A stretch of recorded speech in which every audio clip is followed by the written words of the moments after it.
elaborar boas perguntas e hipóteses. Esse é o título.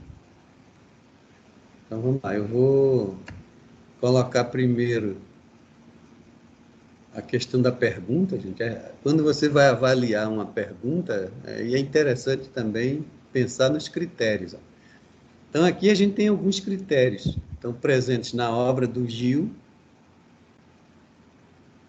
Às vezes você... uma pergunta. Mas o cara não sabe, né? Como é que ele... O que é uma boa pergunta, o que é uma pergunta ruim.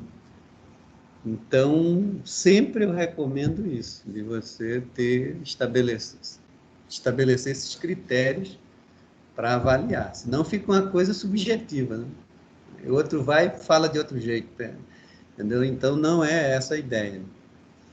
Então, essas qualidades, esses critérios que qualificam bem uma pergunta, a gente retirou da obra do Gil, mas do Que Vi também, aquele texto que nós estudamos um pouco das hipóteses, tá?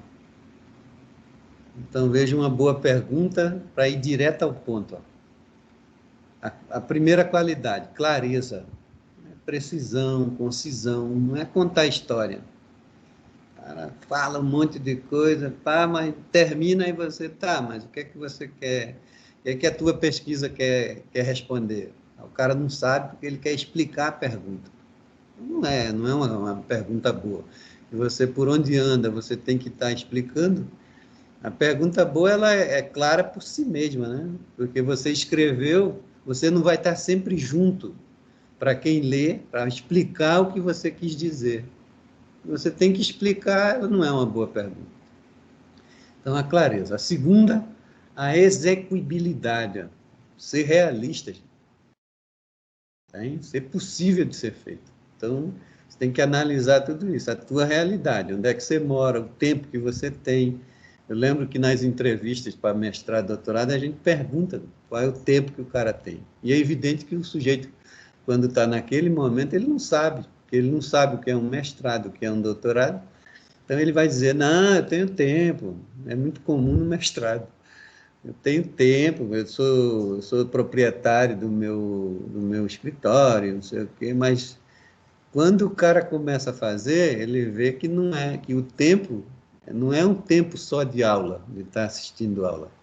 É o tempo de não só de ler também os trabalhos, de estudar, de ler, de estudar os autores, né, para derivar as consequências e o que vai te interessar para a tua pesquisa. Então, execuibilidade, o cara promete que ele quer ir para a Lua. Como que ele vai fazer isso? Né? Eu estou exagerando, mas às vezes vem propor perguntas assim, né? O cara quer resolver o problema do mundo. Tipo, quero resolver a crise ecológica mundial. Vou propor uma lei que vai resolver isso. Quer dizer, uma coisa assim, além de ingênua, uma ingenuidade que nenhuma tese de doutorado, nenhum livro vai resolver o problema do mundo. Só pensar um pouquinho que você vai resolver uma perninha de formiga, resolver do ponto de vista teórico. É isso. A pertinência ser uma verdadeira pergunta, né, gente? Então, eu vou dar uns exemplos aqui de como não perguntar. Tem a falsa pergunta a gente tratou na aula passada, quando o sujeito não tem uma pergunta, ele tem uma afirmação, a crença dele, baseado sei lá no quê, e ele tenta empurrar aquilo como pergunta. Então, já chegou para a gente questões do seguinte tipo. O cara ele tem uma fé, e a gente respeita tudo, né, gente? Pluralista, do jeito que somos, que precisamos ser, mas tem que separar bem a pergunta da falsa pergunta. Né? Então, o cara teve uma vez um projeto que a moça queria... Essa questão dela, ela se encaixa tanto nessa, da pertinência, quanto na última, que é um teor moralizante da pergunta. Então, a pergunta da menina, ela queria tornar os empresários éticos. Mas eu nunca desdenho de nada, né? Mas aí a curiosidade, como é que você vai fazer isso? Olha só, aí ela, bom, eu vou visitar as empresas e fazer palestras para conscientizar os empresários, para que eles sejam melhor, mais éticos, e aí não precisa. Eu fiquei pensando, veja, gente, é o conteúdo, isso é o conteúdo, a não pertinência, que por exemplo, se eu fosse empresário, eu não ia receber uma criatura dessa, né? Me dá lição de moral. Primeiro, insinuar que eu não sou ético. E segundo, querer dizer para mim como que eu tenho que agir para tocar o meu sustento. Vocês percebem? Isso e não é. Aí, como é que você vai analisar isso? E a partir do campo jurídico, porque é uma pesquisa. Então, gente, são essas questões que a gente tem que cuidar muito, sempre, sempre, para não confundir, né?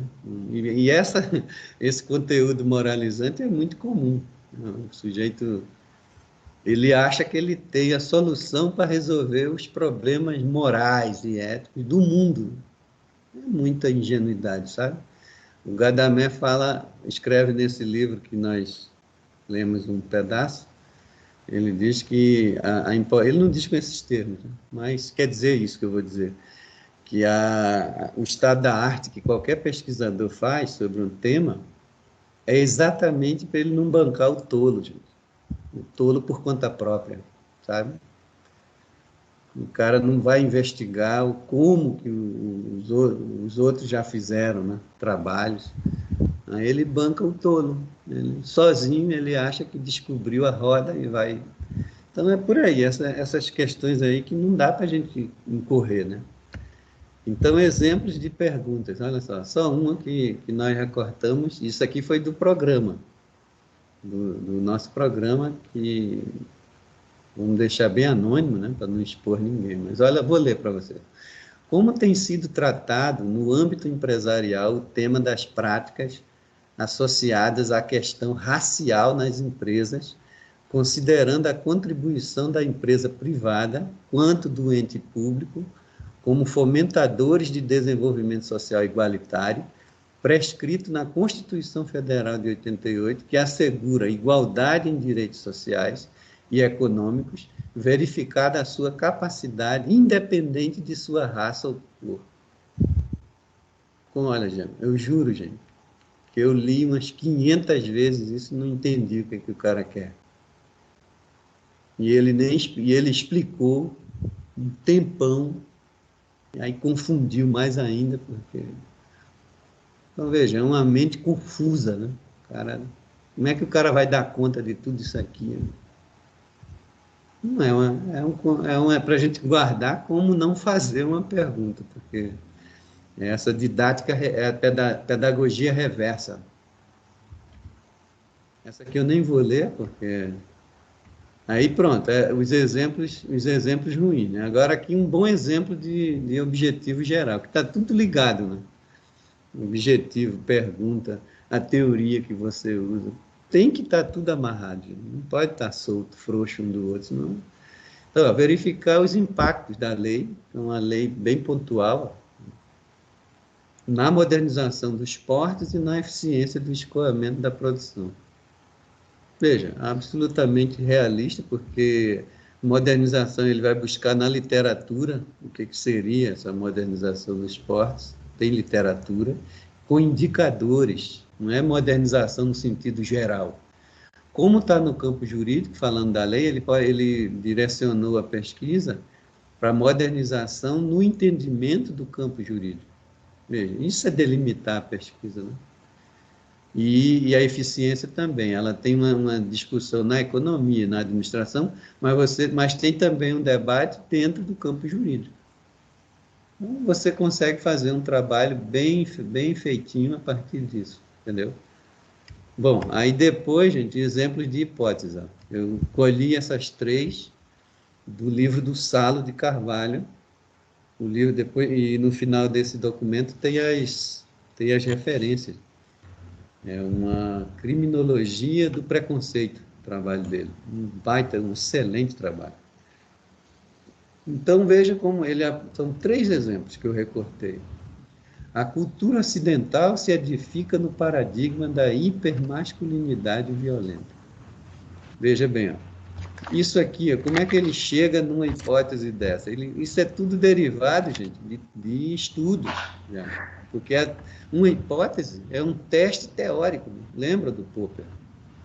Então, você vai pôr à prova a teoria que você acha que explica o fenômeno que você quer estudar. Então, você antecipa, você diz, olha, eu acho que essa teoria, ela responde disso. Então, os dados, quando você for testar, os dados, os indicadores disso aqui, né, da cultura ocidental, né, e aí ele vai afunilar isso para o campo jurídico, não é para a sociologia, para outros campos. Isso não interessa. Interessa para cá. Então, você busca os indicadores dessa primeira variável aqui, que é derivada da teoria, e ela tá vinculada a essa outra variável aqui, que é um conceito também, da hipermasculinidade. Isso não é a opinião do autor individual, é derivado da literatura. Entendeu? Então, veja, não precisa ele ficar contando, escrevendo uma página para contar e do fim não sai uma hipótese, né? Porque às vezes é a coisa da opinião do cara, o que é que ele acha. Digamos que o cara, o Salo, ele nem concorde individualmente com isso aqui, mas ele identificou com esses conceitos, mas é identificado a partir da teoria. A mesma coisa para os outros exemplos. Você tem um conceito de um lado e um conceito do outro. Então, a hipótese, ela articula, ela constrói esses vínculos que o pesquisador identifica para fazer a sua pesquisa. Entendeu? Então, veja, tudo é derivado da teoria. Aí, voltando à aula passada, digamos que o cara consiga confirmar essa hipótese. Ora, não está errado, gente. Eu lembro que na aula passada ficou um pouco isso, né? Não, porque o Popper ele fala na refutabilidade. Mas o Popper diz o seguinte, gente, que o ideal de uma pesquisa é que ela seja refutada, para que ela retorne, para que a teoria, ao ser refutada na prática, ela se reformule. Essa é a posição ideal, né? Mas no 99% dos casos de teste de hipóteses, o cara verifica. Então, ele confirma. Não está errado isso. Não quer dizer, aí, segundo o Popper, que a teoria que foi confirmada naquele exemplo específico, que ela seja válida para sempre. Não, ela não foi ainda refutada. Então, ela precisa continuar sendo testada. Tem muita gente que não entende isso. Aí, bom, a minha teoria já foi confirmada, agora virou uma... Ninguém pode refutá-la. Quer dizer, não é um dogma, né? Do ponto de vista da pesquisa, ela precisa, de novo, ser posta à prova e com testes cada vez mais rigorosos. Então, vocês percebem, gente, olha, uma hipótese, uma pergunta, não é um conjunto, uma coisa prolixa, sabe? Que você usa um monte de termos que ninguém entende, que você entrega para uma pessoa que, para o cara entender, ele tem que ser do campo que você trabalha, né? E olhe lá, né? E às vezes o cara, eu já estou há 12 anos, há 10 anos praticamente, trabalhando com campo jurídico, e tem coisa que vem para mim que eu não consigo entender o que o cara quer dizer. Isso porque o cara escreve em português, né? Se falar em outra língua, aí eu estou morto. Então, gente, é um pouco isso, veja, não confunda boas pesquisas com textos mal feitos e rebuscados demais, né? Tem que ser claro que uma pessoa de outro campo, uma pessoa que nem é da academia, ela lê a tua pergunta, ela não sabe como fazer, mas ela entende o que você quer fazer, né? O que você está perguntando, ou a hipótese, porque a hipótese é uma resposta provisória à pergunta de pesquisa. Então, por exemplo, aqui, ó, A homofobia configura o paradigma científico moderno. Então, a pergunta anterior, que dá origem a essa hipótese, pode, provavelmente, assim, em que medida a homofobia ela configura, serve para configurar o paradigma científico moderno. Pronto, você transformou na pergunta. Aí só que você quer trabalhar dentro do método hipotético dedutivo. Aí você vai transformar em hipótese para poder testar isso, tá bom? Então, como ele poderia fazer isso aqui? Ele vai nos casos concretos, casos julgados, e que vai identificar se, de fato, os casos julgados no campo jurídico realmente confirmam ou refutam isso, de que a homofobia. Isso tem que ser com casos concretos, não adianta o cara ficar imaginando coisas, se ele é a favor, é contra a homofobia, não interessa isso, ele tem que demonstrar, entendeu? Ele vai demonstrar com isso aqui se é verdade mesmo, se os casos julgados, eles confirmam a configuração de um paradigma científico moderno. Então, isso é uma boa hipótese que vai gerar uma excelente pergunta.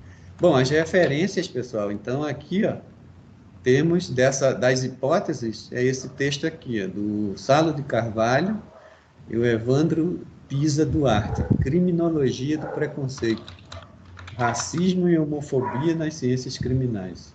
É um livro, para quem atua nessa área, é muito importante. Agora, para mim, o que interessa desse texto é essa parte da pesquisa.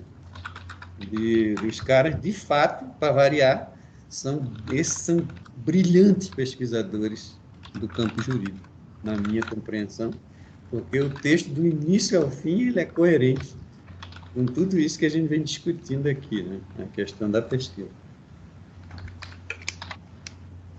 Vocês